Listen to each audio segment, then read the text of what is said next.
Ramazon aytib keldik eshigingizga, Xudoyim o'g'il bersin beshigingizga. Ramazon aytib keldik eshigingizga, Xudoyim o'g'il bersin beshigingizga.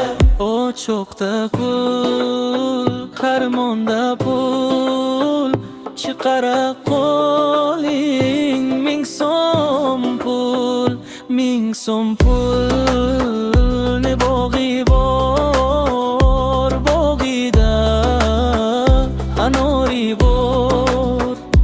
Ramazon aytib keldik eshigingizga, baraka yo'q sizning ishingizga. Ramazon aytib keldik eshigingizga, Xudoyim o'g'il bersin beshigingizga. Ro'zani 3 kun tutib keldik sizga, Ro'zaning zakotini bering bizga. Oqsom, ko'ksom, chiqara qo'ling ming so'm. Ko'ksom, chiqara qo'ling ming so'm. Ming so'm pulga ot oldik, otni sotib qiz oldik. Qizning otini ko'ra non yopadi bechora.